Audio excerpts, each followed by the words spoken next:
ketika ikut Master Chef di sesi 2 itu Chef Desi sebagai chef yang sedang berlomba atau memang pebisnis yang lagi eksperimen nih. Oh, Nah, ikut Master Chef ah. waktu I kamu see. tinggal 5 menit lagi gitu Iya, kan. iya, iya, iya, iya. Itu kan deg-degannya mulai Iya. tuh. Nah, di situ Pak, saya tuh menemukan banyak sekali ilmu yang kemudian saat ini saya pakai untuk membantu teman-teman UMKM. Karena iya. ilmu ini yang ilmu mahal sebenarnya. Bagaimana mereka bisa menjaga kualitas rasa, tekstur, something like that yang Iya. susah ditemukan gitu. Sorry maksud aku ini mind blowing banget sih, dan aku ngebayangin teman-teman UMKM kuliner yang penuh keterbatasan itu. Dari situ dia menemukan setelah dia punya standar resep, dia kulik lagi segala macam dan dia bisa hemat 30% dari bahan baku.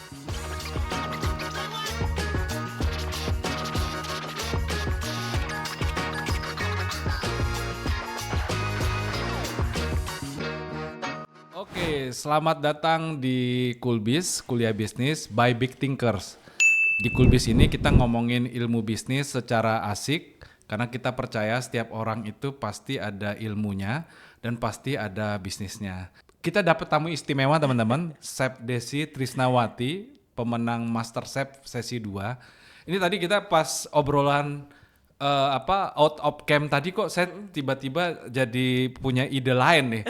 Karena beliau ternyata seorang inovator bahkan inventor. saya lagi untuk menjadi prolog perbincangan kita, saya lagi pengen motretin produk ke beliau nih. Teman-teman nih ada Crispy Sam ya, Crispy Sam sambal korek ya, lalu ada sambal kemangi. Yes. Ya, sambal kemangi. Dan yang ini sambal mata. Lalu ada sambal mata nih. Tapi yang unik Chef Desi, ini sambalnya kenapa tekstural begini?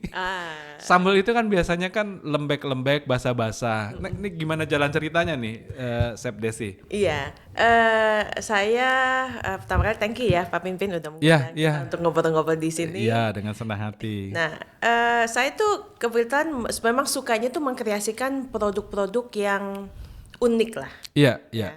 Kalau dulu kan belajar bikin produk unik tapi nggak tahu arahnya kemana. Iya. Nah sekarang kan makin lama makin pinter lah ya. Iya. Akhirnya belajar bahwa produk unik tuh harus tercipta dari kebutuhan market.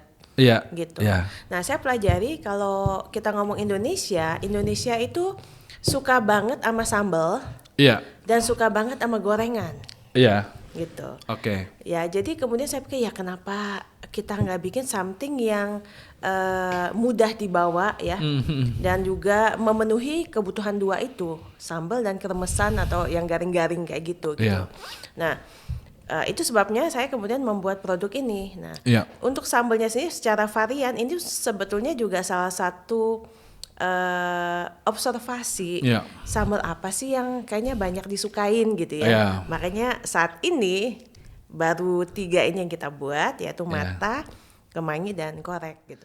Ya, Chef Desi, jadi gini nih, saya tuh kan dosen bisnis juga lah ya, dosen bisnis. Salah satu yang saya pointing tuh di kelas tuh kadang-kadang bicara textural approach ya. Jadi saya bilang ke mahasiswa, teman kalian tahu nggak kenapa saya suka makan croissant gitu kan, spellingnya kayak salah gitu. Itu yang saya kejar itu adalah sensasi teksturalnya.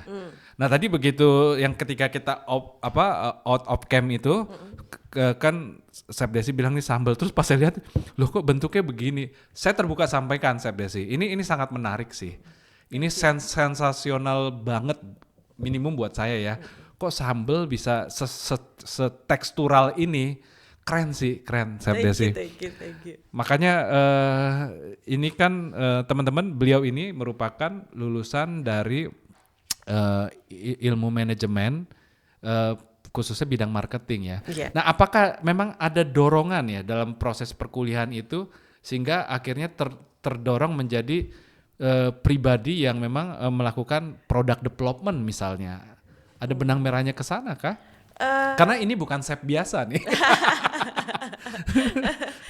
Iya, sebetulnya begini, saya yakin bahwa segala sesuatu itu kan pasti ada beginnernya ya, ada first stepnya. I see. First stepnya itu bisa disadari atau bisa tidak disadari. Nah, Saya kan asalnya dari Bangka ya Pak Pimpin ya. I see. Di Bangka itu keterbatasan makanan itu banyak banget. Hmm. Nah, saya dulu orang Bangka, saya tuh nggak pernah tahu tuh ada yang namanya ketoprak. Itu nggak pernah tahu. Oke. Gitu ya. Jadi waktu saya kuliah ke Australia, ada temen ngomong ketoprak, apaan sih ketoprak? Gitu. Ketika mereka menyampaikan, mendeskripsikan, oh pakai bihun kacang, kayaknya nggak nyambung nih gitu. Karena belum Di pernah Ida lihat. pun tidak ada ya? Nggak ada gitu. Karena di sana sangat terbatas. Ah. Dan saya ingat dulu kalau saya pengen makan sop buntut, saya tuh nunggu waktunya kalau saya lagi liburan ke Jakarta. Oke, segitunya. Segitunya. So, kalau itu saya nggak kreasikan, berarti saya harus nunggu sekian lama untuk makan apa yang saya mau gitu ya. Iya. Nah, saya mesti katakan mungkin itu adalah cikal bakal juga membuat saya tuh berpikir dan berkreasi. Ya, Untuk memenuhi kebutuhan diri sendiri awalnya seperti itu. Oh, berarti culture ya. Maksudnya karena tinggal di Bangka, terputus informasi dengan daerah lain, ya akhirnya ada curiosity ya. Yes. Ada kuliner apa lagi gitu. Iya. Nah, makanya tapi gini, dengan background berkuliah di Australia pada program perkuliahan bisnis, nah itu akhirnya memicu pertanyaan saya tuh, Chef Desi.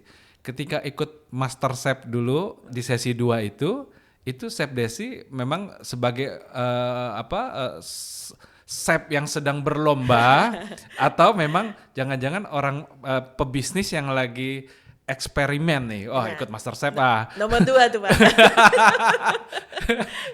Nah itu pertanyaannya kenapa bisa jadi juara? Iya. Apa sih experience yang bisa dibagikan, Chef Desi? Iya, saya adalah waktu itu ya Yeah. sampai sekarang juga masih sih adalah direktur dari sebuah hotel keluarga yang I saya see. bina di Bangka. I see. Jadi saya itu ada sekitar 80 orang lah di bawah saya ya. Ini bekerja gitu ya Pak. Nah, pada waktu itu diawali dengan curiosity ya. Menarik. Yang saya tonton memang waktu itu bukannya yang MasterChef Indonesia ya Pak. Oh oke. Yang Australia, yang US. Jadi kayak, ini menarik ya. Kan yang paling seru waktu dia ngomong begini, your time waktu I kamu see. tinggal 5 menit lagi gitu Iya, kan. iya. Itu kan deg-degannya mulai tuh. Iya. Kayaknya kalau gue dikasih 5 menit begini masih bisa nggak, apa kaget gitu. Wow. Diawalinya seperti itu.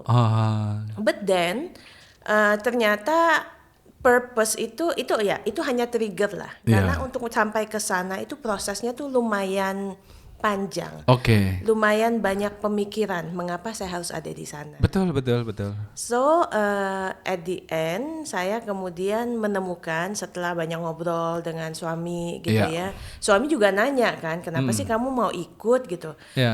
Karena di luar itu pun udah sibuk macam-macam sudah sibuk macam-macam, bukan hanya itu Pak. Karena karantinanya itu di dalam paper tertulis 5 bulan. Oh segitunya. Anak saya 3. Ya. Saya rasa, saya nggak tahu nih Pak Pimpin mau nggak ditinggal dengan 3 anak 4 bulan? Jawabannya tidak. Jawabannya tidak. Iya. Itu artinya barrier yang Chef Desi tabrak tuh sebenarnya. Yes, dan suami saya tabrak untuk mendukung saya, gitu ya. Nah itu yang kemudian tentunya itu diizinkan ketika saya menjelaskan apa tujuannya untuk masuk ke dalam MasterChef. Apa tujuannya, Chef Desi? Saya tuh yakin begini Pak, hidup kita tuh cuma satu kali. Oke. Jadi ada legacy yang mesti ditinggalkan. Jadi bagian saya pada waktu itu adalah saya katakan bahwa saya ingin meninggalkan legacy kepada anak-anak, bahwa mereka harus punya mimpi, mereka harus kejar mimpinya, dan mereka harus kejar mimpinya dengan cara yang benar. Wow. Jadi itu 3 hal yang akhirnya membuat suami saya, kalau bahasa sekarang itu tidak bisa berword-word Pak. Wow, legacy driven. Iya. Wow, segitunya. Yes, ya. Karena suami saya tanya, apakah untuk populer? Saya kemudian mikir-mikir, enggak tuh, bukan itu tujuannya gitu. I see. Apa buat hadiahnya? Enggak juga gitu. Ya. So that itu yang mendorong saya akhirnya untuk jump in. Wow, ternyata determinasinya itu ya. Jadi menarik sih. Tuhan mengkonfirmasinya dengan memberikan energi dan akhirnya win the competition ya. Ya ini saya sangat diberkati dengan cerita Chef Desi tadi. Itu very insightful Bang, bicara tentang legacy driven karena 7 tahun ini izin reflektif ya Chef Desi. Saya 7 tahun ini berkuliah di 3 jurusan. Saya ngambil 2 program doktor dan 1 program master. Di titik sekarang, saya kalau ngelihat ke belakang itu kadang-kadang timbul juga ada pertanyaan saya, gue ngapain ya kayak gitu kemarin? Bahkan saya harus exit dari bisnis saya begitu kan. Tapi memang benar sih, ketika saya selesaikan 2 program doktor saya, itu memang impact-nya besar sih ke keluarga, ke komunitas, ya mudah-mudahan ke masyarakat begitu.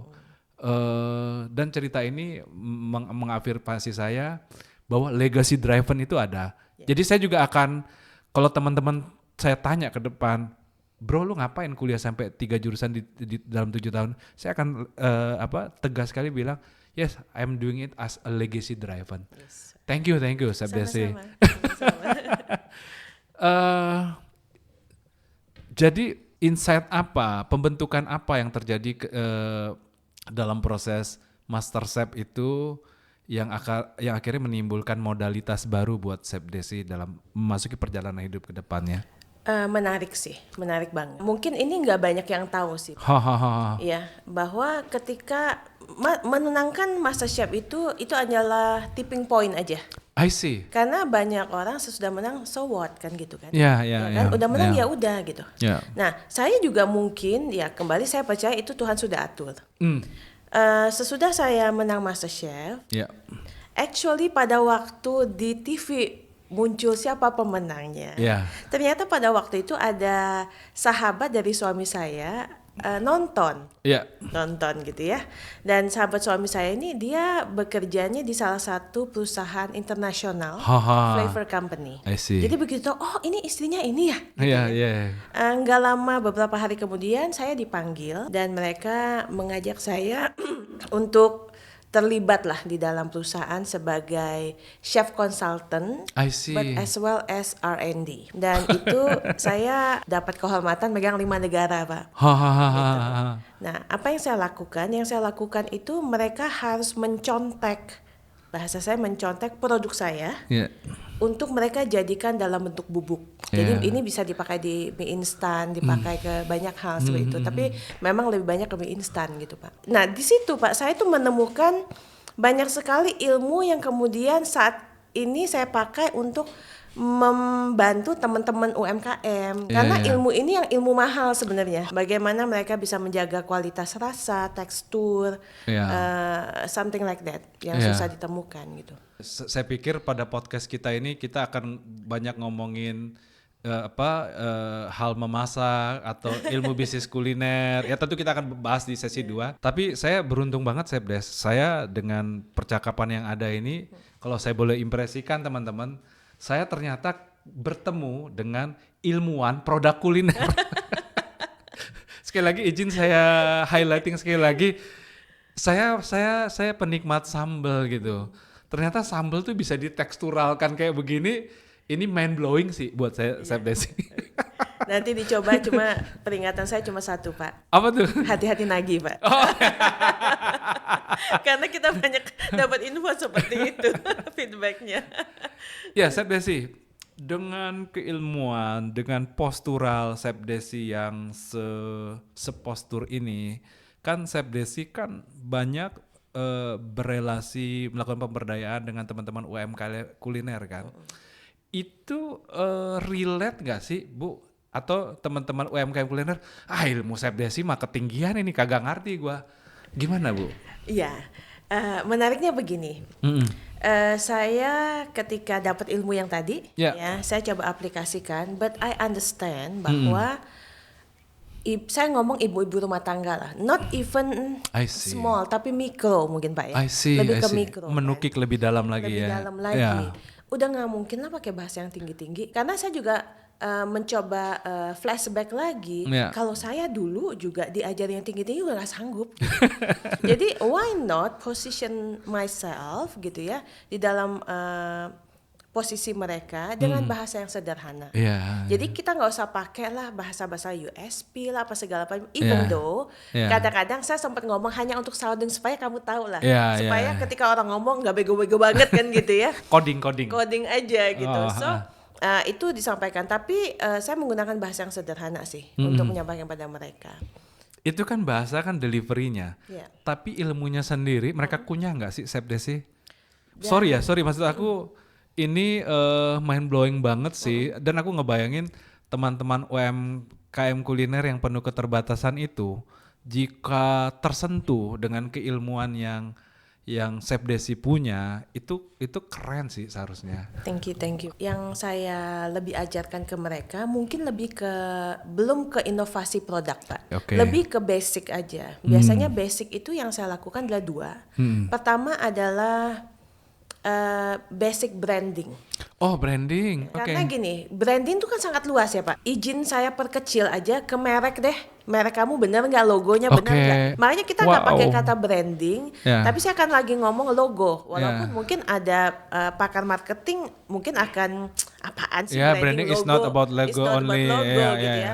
Tapi pada konteks mereka ya relate Yes. gitu. Jadi saya coba masuk ke sana dulu karena banyak yang saya temukan gini Pak, Ya. yang jualannya apa, logonya apa, lalu jualannya apa, desain warnanya tuh apa, nggak nyambung banget. Salah satunya contoh, saya kasih contoh. Oke. Mungkin sering ketemu juga ya, kalau kita lagi jalan ada street food, nama warungnya adalah Sari Laut contohnya, Oke. tapi begitu jualnya apa, bebek goreng, ayam goreng, Oh, itu sangat tidak nyambung. itu nggak nyambung. Sangat tidak nyambung itu. Iya kan Pak, tapi itu terjadi banget gitu. Dan ini saya temukan banyak juga terjadi di teman-teman UMKM. Itu satu. Ini baru nama. Sorry sih aku potong ya. Meluruskan itu saja sudah terobosan besar sebenarnya. Yes. Wow. Nah, kedua adalah psikologi warna. Oke. Psikologi warna contoh, ini kejadian nyata juga. Ada salah satu member kita di Sulawesi, ketika kita tanya, kan selalu begini, oke, tunjukin dong logonya, saya pengen lihat kayak apa gitu ya. Namanya Rumah Umami, oke. Lalu kemudian jualnya apa? Sambal goreng cumi, Oke. oke. Lalu warna desainnya kira-kira menurut Pak Pinpin apa? Hitam. Gitu ya. Hot pink, Pak. Iya kan? Ini kan jaga semu lagi ngetik kan Pak. Kan nyambung cantik kan kira-kira gitu ya kita ngomong ke mereka. So, jadi hal-hal begitu mereka, "Loh kenapa kamu pakai pink?" Karena saya suka aja. Jadi mereka tidak paham bahwa tujuan tanda kutip brand dalam ya konsep mereka ini bukan untuk mereka suka, tapi untuk dipahami. Yeah. Nah, basic branding ini saya biasanya kasih tahu gitu ya. Yeah. Contoh juga yang paling nyata ini menurut saya adalah salah satu yang membuat saya juga bergairah gitu Pak ya. Yeah. Kalau Bapak ke Bali, Iya. Bapak ke Denpasar, Iya. ya. Ada satu rumah makan Makassar namanya Pelita, Pak. Oke. You have to go there. Awalnya ini ceritanya sangat menarik.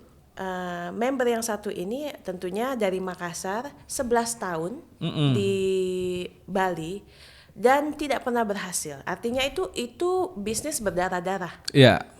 Lalu ikut seminar kami, saya bina.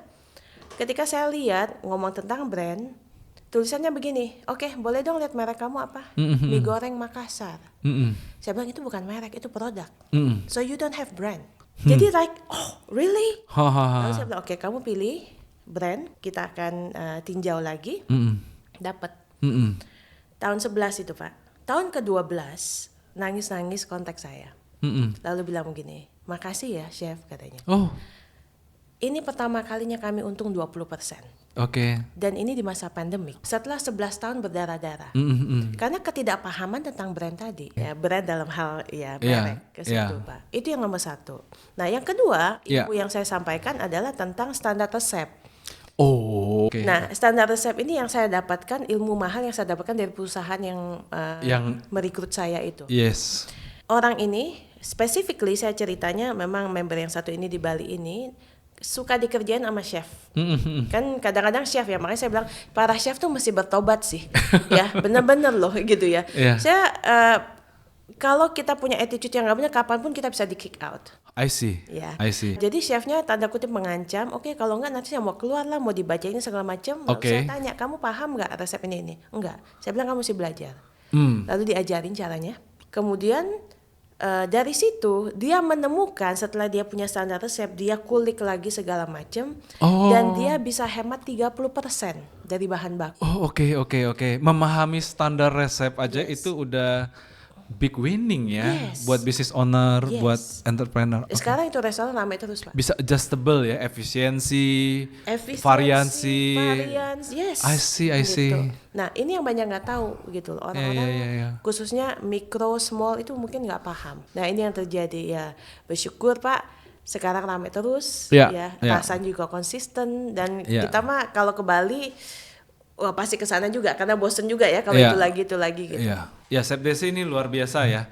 Teman-teman, pada sesi 1 obrolan ini ilmu daging banget ya. Jadi pertama kita udah ngomongin eksternalitas ya, branding ya. Jadi dengan Chef Desi melakukan edukasi kebrandingan buat teman-teman UMKM kuliner, itu sebenarnya mengajak kesadaran market driven, bahwa yang kamu layani itu bukan sekedar gairah dirimu saja, tapi kekerenan dirimu itu harus terkonsumsi di luaran sana. Market driven artinya ya mari kembangkan bisnis kulinermu itu sesuai yang adjustable sama kebutuhan teman-teman di pasar. Dan yang kedua juga tadi Chef Desi udah ajarkan tentang internalitas ya, bicara dari sisi produksi, proses produksi. Dan itu keren banget sih, pendorongnya yaitu dari formulasi. Jadi teman-teman pelaku bisnis kuliner, kalau Anda memahami formulasi produk, kamu itu jadi raja, kamu jadi tuan atas produkmu. Nggak sekedar hadir nasi goreng doang, pisang goreng doang, tapi kamu bisa jadi kreator atas nasi goreng dan pisang goreng itu. Ya Chef Desi, ini luar biasa. Ternyata saya sedang berhadapan dengan entrepreneur bisnis kuliner nih. Ya, bahkan tadi saya sampaikan lebih menukik tajam ilmuwan produk kuliner nih. Ya, ini saya dapat 2 insight nih Chef Desi. Pertama bicara tentang sintesis ya. Kalau Steve Jobs itu kan mainnya connect the dot kan, menggabungkan 2 kutub dan kita lihat menjadi apa.